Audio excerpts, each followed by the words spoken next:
All right, gang, let's get started. Good morning. Good morning. Happy Monday morning. So there are three principles I want to share with you here this morning that I think are important, especially given what's going on in this crazy world. I mean, life is always crazy, but especially right now in real estate, it is crazy, the stuff that is happening. And it's tough, I think, with everything that goes on in our personal lives, as well as, everything that we have to deal with in our professional lives, to keep our heads above water and to stay focused and to get the results that we want. So I just want to share three concepts with you here, three just ideas really that I want you to think about, because I believe that success is more about what we focus on a daily basis. They say that the average person has about 60,000 thoughts on a daily basis. 60,000, that's a lot. If I were to challenge you to count to 60,000, you couldn't do it in 24 hours. I don't know that you could do it in 48 hours. I don't know how long it takes to count that long, but that's a lot, 60,000. And the average person has 60,000 thoughts on a daily basis. And yet the vast majority of those thoughts are negative. So one of the things that I want to do is just take three positive concepts, three ideas, and bring them from the basement, the subconscious mind, to the conscious mind, and have us focus on these things and recognize that if we focus on these things more often, that as a result, we'll get better results. We'll get a better outcome than we would otherwise get. So the first thing that I want you to do is write this one down, because the first one I want to share is this. Sometimes things don't work out as planned. Sometimes things don't work out as planned. They don't.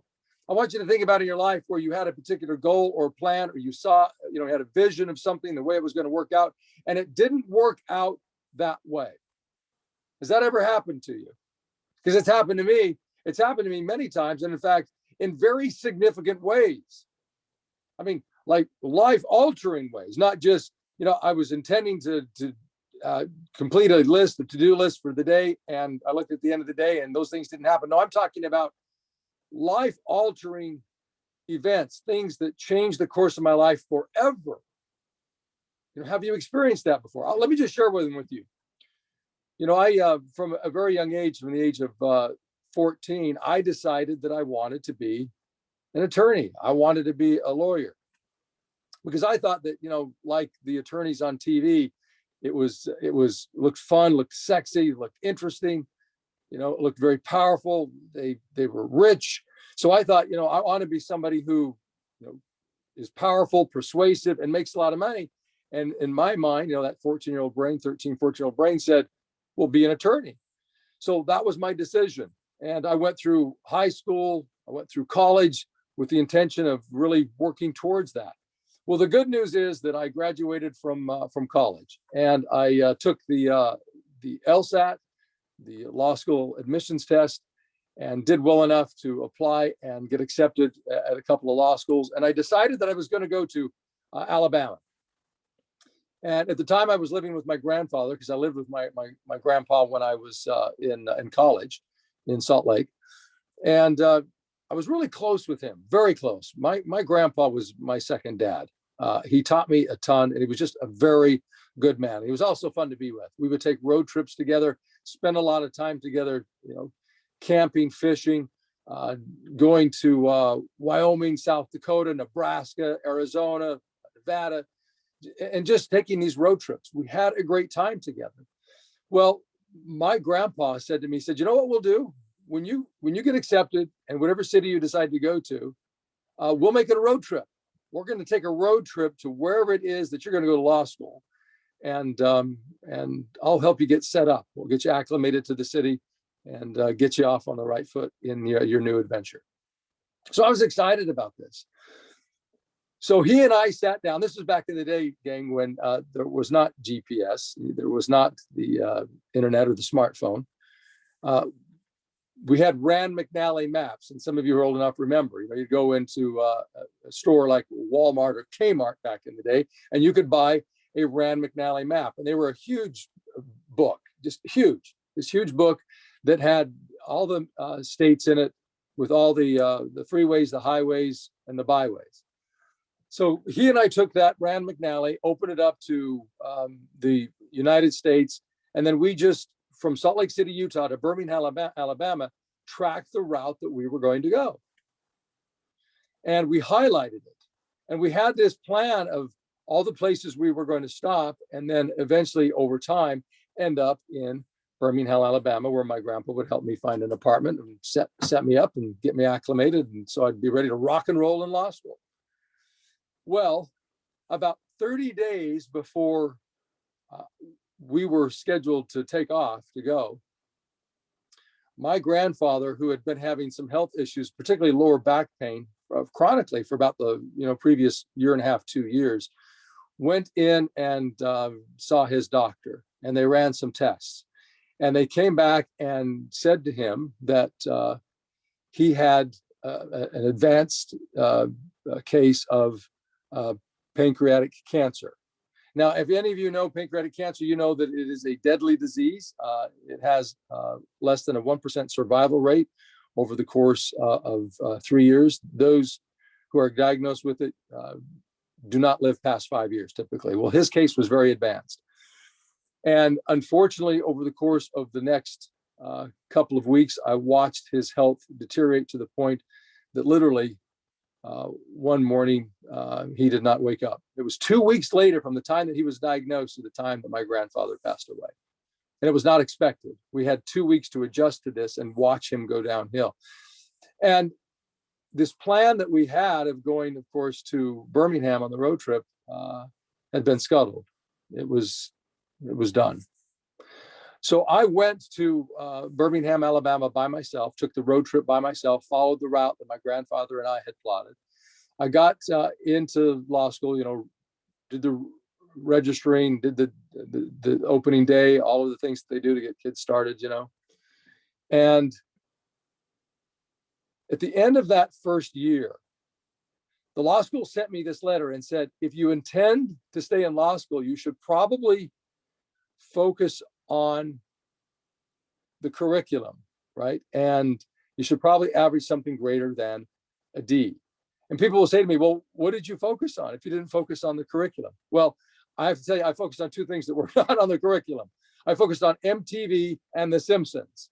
So if you want to know what was going on in the world of MTV in 1992, or if you want me to do a few impersonations of The Simpsons, I can do it. I got it covered. But as it related to law school contracts and federal procedure and all of those things and civil procedure, I don't have a clue. So I had to then pack my stuff and make the trip back to Salt Lake City, Utah, and decide what I was going to do. And of course, I chose to do real estate because real estate's all I've ever done. So I'm going to go back to that question. Think about a time in your life where things didn't work out as planned. And let me ask you this question. Did you survive? Did you learn? Did you grow? And here's a really important question. Did something good come from it? See, gang, I know that things are challenging right now in the marketplace. I know that things can be challenging for you personally. I don't know what's going on in each of your personal lives. Some of you are going through some of the most difficult times you have ever faced in your entire life. I will tell you, up to that point in my life, my grandfather passing away at the young age of 22, that was the most difficult thing that I had ever faced in my life. And then that prospect of going through law school, being homesick and not being focused, right? Very difficult. But I asked myself this question, did I survive it? And of course, the answer is yes. Did I learn something? Well, yeah, I did. I learned a lot of things. I learned that if you don't focus, you're not going to get the right outcomes. I learned that, what's going on in our lives can have a very significant impact. I also learned that just because something doesn't happen as planned doesn't mean that it can't lead you to a better place or a place that allows you to live the life that you want, that something good can come from it. See, I take a look at the fact that I failed out of law school because that's what I did. If I hadn't failed out of law school, quite frankly, I wouldn't be here today sharing this message with you because I would have become an attorney and pursued that career, never having gotten into real estate. Because see, I didn't have a plan B. There was only a plan A, go to law school. And when I failed, I had to sit down and figure out what was I going to do. And that question, that conversation with myself led me down a pathway to real estate. And here I am today. And I have to tell you, I am so grateful for that. I'm so grateful for the experience. See, I could spend my days lamenting, regretting, wishing, hoping, wanting that had worked out, that my grandfather hadn't passed away, that we'd been able to make that road trip. But it's called life.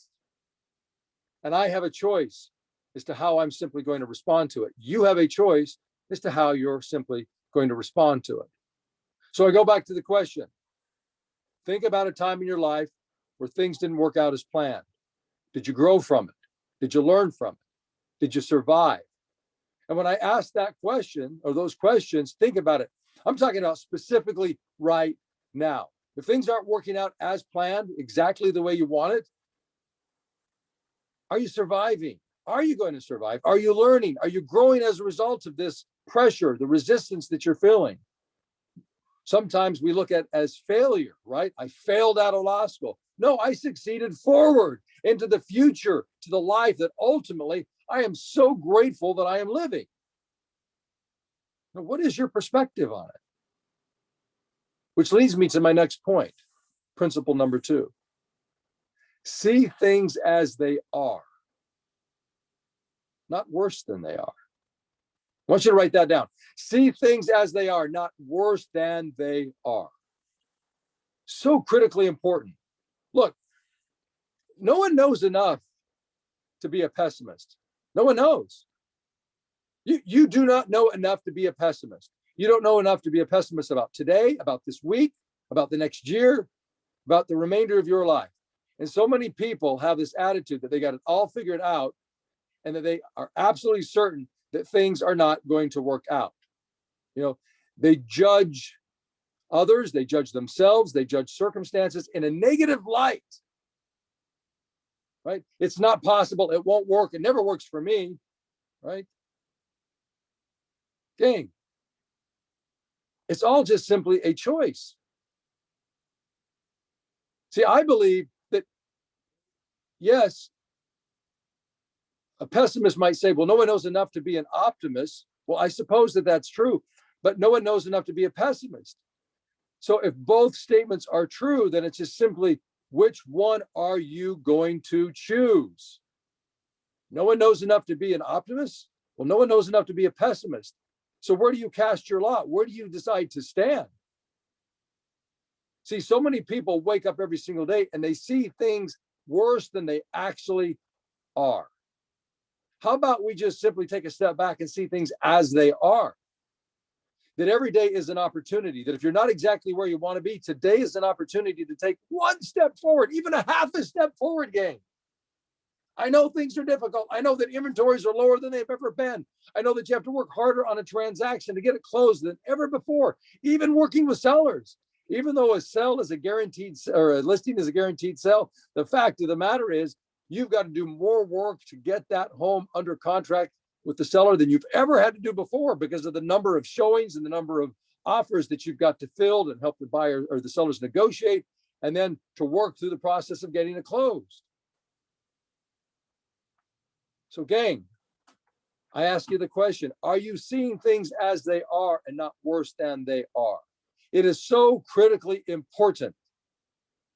One of the primary defining characteristics that separate those who are extraordinary in life and in this business is their ability to see things as they are, not worse than they are. And when I say see things as they are, yeah, to see the bad, to see the ugly, but also to see the good and to see the opportunity, to see that where you stand, there is an opportunity to take a step forward, that things can and will get better. It's only a question of, will you allow yourself to focus on that? Because you can be the pessimist or you can be the optimist. Both are generally true. But what is more critically important of the two is that they're both a choice. So which one do you choose? Look, prospecting, for example, are they going to say no or are they going to say yes? See, That's a choice. You get to choose that. Do you see things as they are? Are they going to say no, or are they going to say yes? Are they going to be mean, or are they going to be nice? Will they hang up on me, or are they going to want to talk my ear off? Will they ask questions that I can't answer, or will they ask questions that I can answer because I'm a professional? And even if they ask questions that I can't answer, could I respond in a way that was confident that I could eventually get back with them and answer the questions? How about they don't want to meet with me? They wouldn't want to meet with me versus, no, I'm going to set the appointment. They need a professional to help them, to guide them. They're frustrated, they're angry, they're disappointed with the last person they worked with or talked to. Or now it's just the right time in their life, in the course of their day, that they're prime and ready to say yes. Gang, one of the I am horrible with math. I'm horrible with math. One of the things you never want to rely on me to do for you is to give you the right answer when it comes to math, because I am horrible with it. But there is one equation that I understand and I work to leverage to my advantage every single day. And it's this one. My thoughts lead to my emotions, and my emotions lead to my actions, and my actions lead to my reality. See, this concept of see things as they are is really about what we decide to focus on. Whether we decide to be a pessimist or an optimist. To see that as we go about our day doing things, that we believe that a good outcome will be realized. See, that's just simply a decision. It's about a thought. I'm thinking they're going to say yes, or I'm thinking they're going to say no. I'm thinking they're going to be mean, or thinking they're going to be nice. I'm thinking they're going to hang up. I'm thinking they're going to want to talk my ear off. I'm thinking that they're going to ask questions I can't answer, or I'm thinking, I got this covered. I'm a professional. I'm trained. I'm coached. I have a team behind me, backing me up, that will help me. If I can't answer the question initially, that I'll be able to find it. I believe that they'll want to meet with me. See, all of that is just simply a thought. And those thoughts create emotions. They conjure up, they evoke these emotions. So man, if you're full of negative ideas, negative thoughts, of course you're going to feel crappy. Your emotions are going to be negative. They're going to be unempowering. They're going to be uninspiring, and nobody's going to want to spend time with you or listen to you or follow your lead. And then as a result, you take poor actions, and poor actions lead to a poor reality. See, it is so critical to see things as they are and not worse than they are. Reality check, right? Yeah, things are difficult, but it's okay, because difficulty is life. Difficulty is resistance, and with resistance, I get better. Because see, challenge allows me to grow. My thoughts lead to my emotions, my actions, and ultimately my reality. And then the final concept or principle is this, gang. I want you to write this down. The most important component or force of my day, the most important component or force of my day is my attitude. I want you to write that down. The most important component or force in my day is my attitude. It is so critical. How many of you get online to see what's going on in the world, right? See what's going on in the financial market, see what's going on in politics, see what's going on in the world. Check your emails, check your texts, see, is everything okay, right? See, the most important thing isn't what's going on out there. All of those things. Because, gang, you know this, we've all been alive long enough to know that life is going to happen. The good, the bad, and the ugly. We simply get to decide which version of ourselves is going to show up to handle the good, the bad, and the ugly. See, the most important force or component in your day and my day is our attitude. It's our attitude. Your most important component of your day is your attitude. I want you to think about that. See, poor people have an attitude, and so do rich people. Fat people have an attitude, and so do skinny people. Good doctors have an attitude, and so do bad doctors. Successful people have an attitude, and so do unsuccessful people. See, the fact is, so much of the life that we live and the outcomes that we get, long-term, not short-term, because look, I get it, gang. When you try something, you try a proven formula and you try it for a day or two and it doesn't work out, it's easy to say, well, it's not working for me, so it must be me. There must be something about me, right? It's not going to work out for me. Or you blame the formula, well, it just doesn't work. I've tried that doesn't work, right? No, that's the short term. See, any proven formula, any truth, T-R-U-T-H-T, truth, is proven out over time. See, the most important component or force of your day is your attitude. See, rich people have an attitude. Fit people have an attitude. Good people have an attitude. Successful people have an attitude. It's the attitude that allows them to be who they are. See, if you want to be any of those things and more, you have to bring the right attitude to the game, to the field. And see, we all know these things. We all know this. We all know that sometimes things don't work out as planned. See, we know that we need to see things as they are, not worse than they are. We know that our attitude really defines the experiences that we have. But we forget these things because we get buried in the minutia in the day. When I say the minutia, I'm not talking about just the daily tasks of the things we've got to do, but also the minutia of everything that goes in our brain, those 60,000 thoughts, and the vast majority of those being negative. So again, I'm hoping that by recognizing, at least in this short conversation that we've had, these three concepts, that you ask yourself this question. Am I looking at what's happening to me right now, the experiences that I'm having, and the decisions that I'm making, and the attitude that I have? Am I going through this on a conscious level basis and not subconsciously? Just like a leaf in the wind, when it's blown, it goes that direction. Or like a ship, a sailboat in the ocean without a rudder, being blown to wherever the wind decides it's going to blow it. See, we don't have to have that sort of experience in life. Will we feel sometimes like we're being blown in directions we don't want to? Yes, and that's called life. But the fact is, if we'll recognize these three concepts and keep them on a conscious level and stay close to them and remember that ultimately we are in control, despite the fact that sometimes it doesn't feel like it, that over time we are. That long term,